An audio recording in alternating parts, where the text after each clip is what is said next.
Okay, hi everybody. Thank y'all for joining us for our Beef Brunch news update on Tuesday, July 20th. My name is Ashley Edwards. With me are Vince Desatel and Lee Falk, and then we also have Dr. Steve Brown. He's a state extension entomologist, and is going to be talking a little bit. I'm going to go ahead and turn it over to him to talk about armyworm control, because I know so many of you guys are just seeing huge armyworms throughout the state. So thank you, Ashley. So something that I've got, I guess let me back up a little bit. So armyworm numbers have really started to pick up probably about a month ago. I started hearing reports of guys spraying armyworms in pastures and rice, and in soybean fields that had grass grown up in them probably about a month or so ago. And normally it's about normal for this time of year. And so I figured they were a little on the early side, but I mean armyworms typically, the old saying is whenever you have a very cold winter like what we had, or even a cold week, army worms and worms in general are typically worse. And so this seems to hold to fruition that, where we had such a cold winter, our army worms are just absolutely terrible. And I've seen that before, so that wasn't really a shock. But what started kind of catching my attention is I've never had guys call me with failures in pastures with pyrethroids. And so I got one when we first started. I got one or two, and it was secondhand. It was really kind of hard to nail down even what product was used, what rate was used, what GPA was used. It was like a friend of a friend had a failure, and I could never track it to the person. So I didn't think anything of it. Well, as time went on, it started becoming a little bit more frequent, and I started getting some confirmed reports from people that, yes, this exact amount of lambda went into the tank. I had 16 GPA, and then we had some issues here at Dean Lee where we had some failures on our pasture out here as well. So really, kind of where that leads us to now is that my colleagues and I are working on a project looking to see if these worms are becoming pyrethroid resistant. And this is not just limited to Louisiana. Texas is seeing it. We're seeing it. Mississippi, Arkansas, and Tennessee is also seeing the same problem. The caveat is, and what really kind of drives it home, is the fact that we've got pasture grass that has good applications on it. Guys are running high rates of pyrethroids and failing, and it's also failing in rice. And so that's really the kicker is because I mean, and even pastures and rice are still grasses. So there we're dealing with the grass strain fall armyworm. And so this kind of quantifies that it's not just kind of a weird, happenstance that we have a different type of armyworm in grass, because it's failing in rice as well. Really kind of solidifies the fact that, okay, we're dealing with grass strain fall armyworms, and pyrethroids are not working in any crop. So it's not just pastures, it's rice as well. And so where do we go from here? What I'm recommending, guys, to telling people is pasture guys, rice guys, stop using pyrethroids, because I've heard of too many failures. I've heard of more failures than I have successes. Now, it really kind of depends on how you go about it. I've had guys that say they've had good success with pyrethroids and they want to keep using them. That's fine, but the caveat that I throw in there is if you want to use a pyrethroid, throw in Dimilin with it. So tank mix something that if the pyrethroid fails, you're going to have a backup behind you. Whether if you can't get a hold of Dimilin, Intrepid, or they have the generic is called Troubadour. Also works at 4 ounces to the acre. You've got Confirm if you can find it at 6 ounces. You've got Spinosad or Blackhawk. If you can find 7, that's another option, but I don't think guys have been able to find 7 for a while now. So there's a few different options out there. The problem is they're just not quite as cheap as a pyrethroid. And so Prevathon and Besiege are options, but I know guys don't want to start spending that kind of money controlling armyworms. I mean, it will work great, but they're $10, $15 an acre at least. And so I know guys don't want to spend that much money killing armyworms. So Perfect. Thank you. Thank you for jumping on last minute. So I cornered Steve at lunch today and we had a training and I asked him if he would jump on. So we really appreciate that. Also too, he did do a Beef Brunch webinar with us last year. I believe most of that should still be pretty applicable this year, minus the pyrethroid part there. yeah, pyrethroids still kill Bermuda grass stem maggot. So Okay. that's going to be And that may be another component of this is that, if you're going to cross a field with insecticide after you just cut hay, you want to add a pyrethroid for Bermuda grass stem maggot. So they're still very susceptible, and none of these other products are going to work. So Dimelin's not going to have any effect. Confirm's not going to have any effect. The only one would be Besiege, and for the only reason it would have any effect is because it's got Lambda in it. It's got a pyrethroid already in the mix. So that's also another management option too. So and potentially, I mean, through using the pyrethroid, kind of, you're gonna possibly kill some big worms, but at the same time, I definitely wouldn't run it alone. And like, I really don't want to see guys using it, but at the same time, I also know that there's not many options out there. And so if you have to use it, try to tank mix it with something, because I don't want you coming back. I've had guys call me they spray with the pyrethroid 4 and 5 times and it hasn't worked. After the first time, after the first time, switch to something else. If it happens twice, definitely go to something else. Don't keep throwing good money after bad. You've got, if the application is good, the GPA is good, the rate is good, everything is good, and you've had a failure, don't use a pyrethroid again. Go with something else. So perfect. Thank you. Thank you, sir. We appreciate it. Vince, I'm going to turn it over to you for our Central and South region update. Okay, thank you, Ashley, and thank y'all for having me. The same song and dance goes here in the central part of the state, and moving further south. I mean, we're currently getting a heavy thunderstorm now. I mean, it's if I go off, it's because we lost power. I can guarantee you, it's pouring down, thunder and lightning. We had a few folks try to make some hay a week or so ago. We had a decent forecast predicted, and it all went sour and hay on the ground, and they virtually lost it all. So some people had to burn it off, but it's still not a good situation. And here we are pushing on August 1, and there is no hay, with a couple of exceptions to a couple of producers that have a lot of labor, some higher ended farming operations that they can send 5 or 6 tractors to the field and get things done in a couple of hours. So where you have minimal labor and equipment available to you, there's going to be some herd liquidation based on the hay shortage. And that goes from central Louisiana, from Alexandria all the way down to the Gulf Coast. I mean, it's from 80 miles from Alexandria to the Gulf, and from Texas to Mississippi, there is no hay made. So it'd really be interesting to see where this fall leads us. There's a promising forecast next week. But as far as what's going on here locally in the markets, the calf market is still fairly favorable, as Lee mentioned in some conversation we had last week. Some of these older calves that would, fall-born calves are bringing good money at the barn. The plainer cattle, not so much. Kill cows are still in the 60s for the most part. Some bulls up in the upper, near $1. So, there's still some optimism there. But as far as, management going on, as Dr. Brown alluded to, we're having a bad run of armyworms, coupled with not being able to get in fields. So it's a lot of good after bad if you're going to go attack some armyworms, because hay fields are overgrown. Landowners where cattle operations have hay available to them, and they don't really have a lease agreement or anything, it's just a handshake. There's a lot of animosity amongst cattle producers, hay growers, and landowners right now about getting things cleaned up, because it's sure becoming an eyesore on some areas that where it's just not manageable with the weather we're having. So when we do get to cut it, I'm afraid that we're not going to be able to get these big rank fields baled. Hopefully, we get a good stretch of weather where those things can happen. There's still a few cow workings going on, believe that or not, but it's been so wet.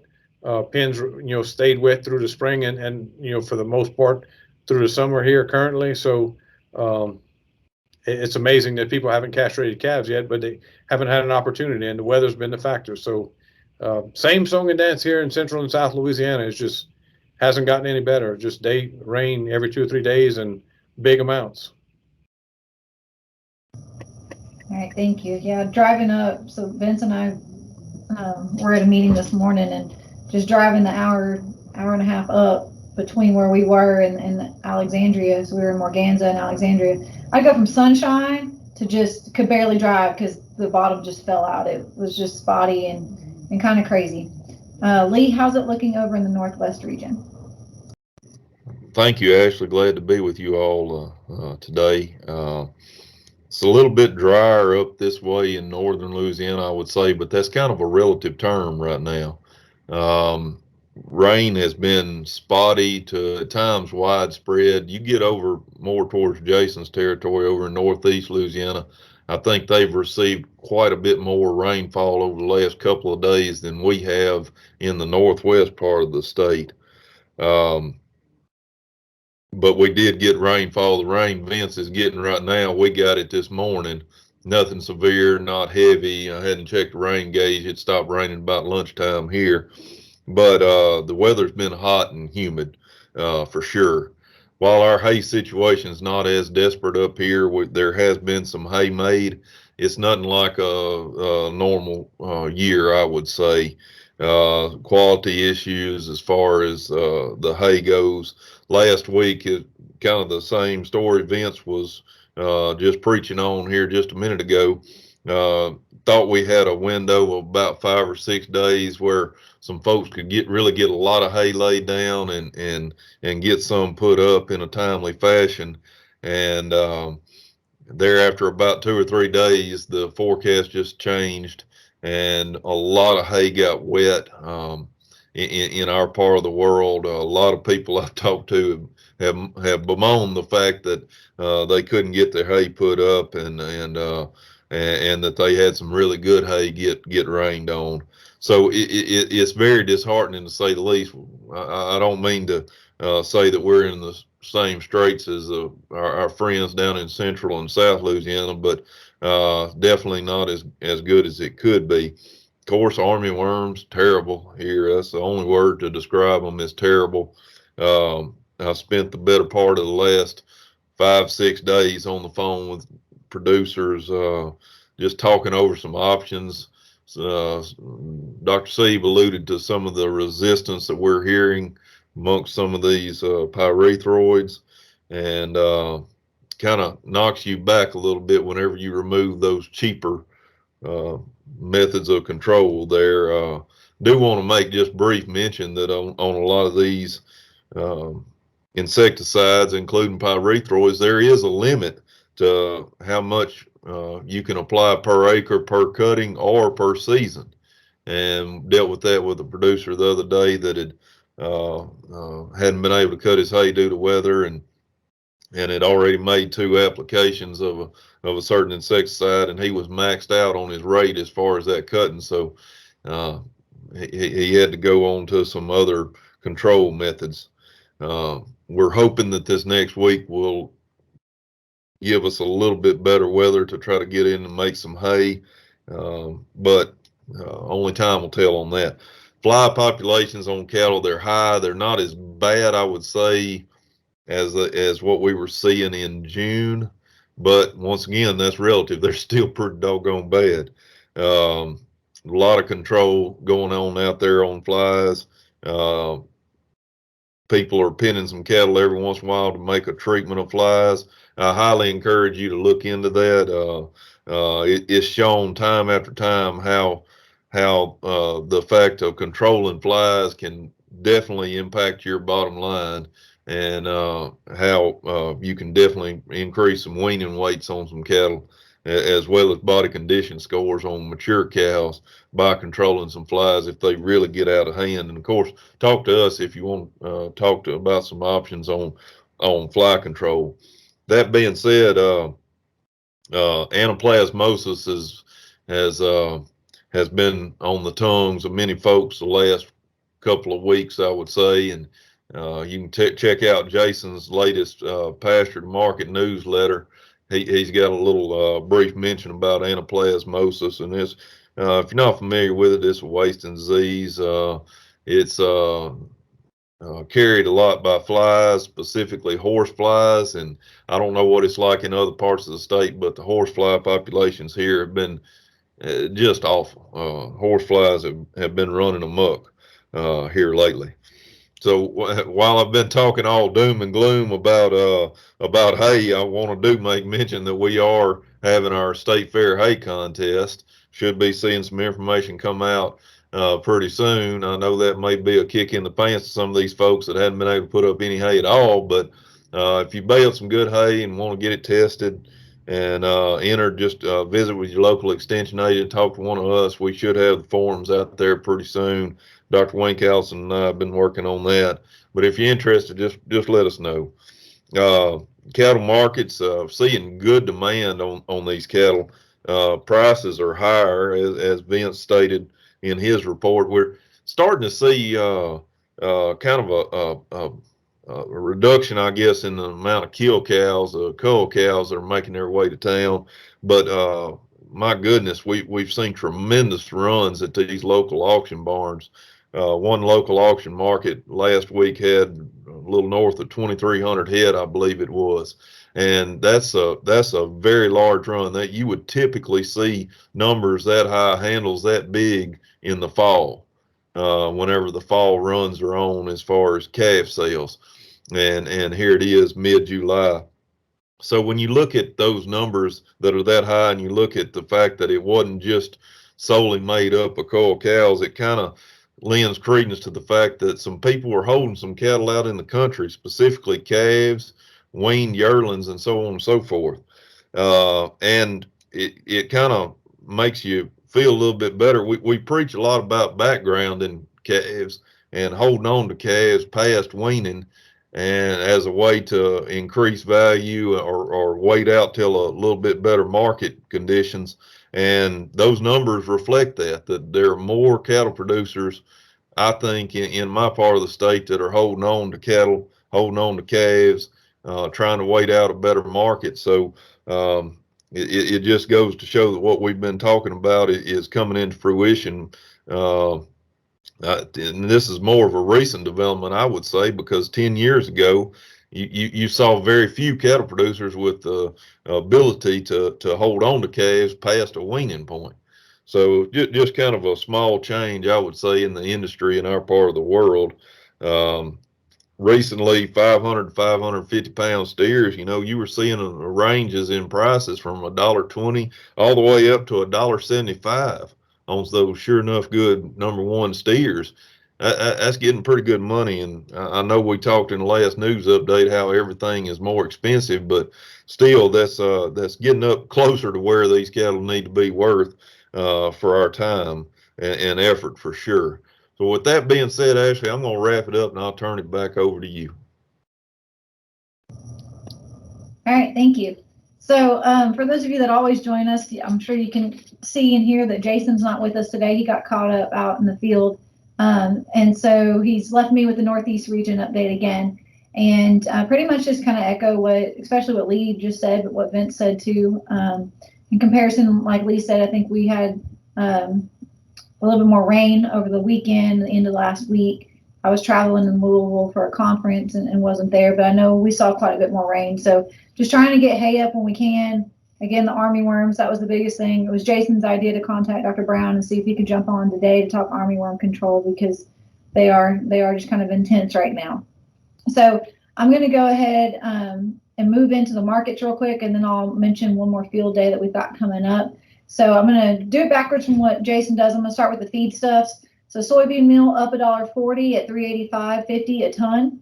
Soybean hulls were steady at $155 a ton. Cottonseed meal, the 41%, was down $7.50 at $320 a ton. Whole cottonseed down $5 at $370 a ton. Rice bran steady at $140 a ton. The 60% corn gluten feed meal was steady at $585 a ton. Dried distillers grains down $20 at $152.50 a ton. And then corn up 31 cents a bushel at $5.69 a bushel. And let me see if I can jump on here and share my screen really quick, and I'll give y'all. Jason did make us a nice slide, so hopefully I don't mess this up. Hold on. It's not working with me.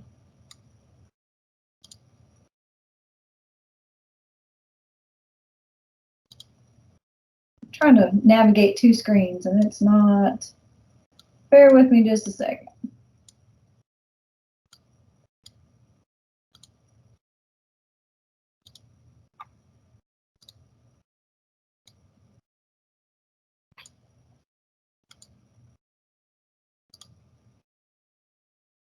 Lee, can y'all see that? Okay, so again from Jason putting this together, but cattle owners will test the market for higher prices this week, an indicator that the fed cattle supply is current. Carcass weights have actually flattened at 815 pounds instead of seeing our normal season highs. Packer margins still remain large despite the fact that we're seeing a decrease in box beef prices. Our choice cutout finished the week at $271.81, which is actually down $11.23, but it is still higher than our 5-year average. It's $56.83 higher than our 5-year average for this time of year. Slaughter volumes finished the week at 653,000 head, up 78,000 from the previous week.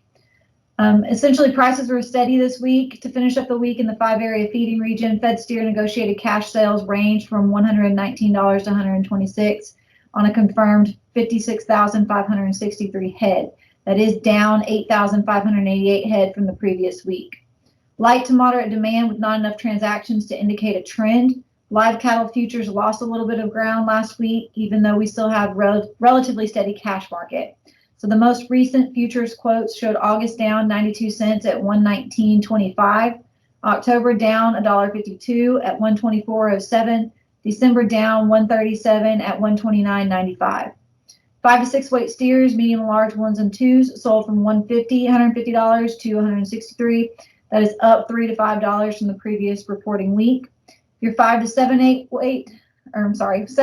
weight feeder steers, mediums and large ones and twos, sold from 124 to 143. That's down $9 to steady from the previous week. Most recent future quotes showed August trading up 50 cents at 155.12 and September down $1.52 at 156.97. October up $1.52 at 158.95. And then, as Vince mentioned, I think Lee did as well, our lean cull cows are still in that. They're 59 to 63, which is steady compared to the previous week. So they're still holding in right at $60 in that range there. So the last thing that I have to mention for y'all, I know I've mentioned it before, but our Dean Lee Research and Extension Center virtual field tour that includes row crops, horticulture, beef cattle, a little bit of everything. That is actually launching, or it has launched today when this is going out. So Tuesday, July 20th. I'm going to put the link to that field day in the video and podcast descriptions, so you will have access to that. And I lied to you, there is one more. We do have a artificial insemination class coming up in Alexandria at the Dean Lee Research Station. That's coming up in October, and I can't remember the dates off the top of my head, but I'll put those in the video and podcast descriptions as well. Dr. Guillermo Scaglia and Dr. Glenn Gentry are coordinating that. And so I'll put those dates in, and you can contact them if you're interested in that particular course. There were still a few seats open when I talked to Dr. Scaglia on Friday. So see if you can still get into that if you're looking to take that class. And with that, Vince, Lee, if y'all don't have anything, I think we're ready to wrap up for the day. So we will see y'all again in a couple of weeks.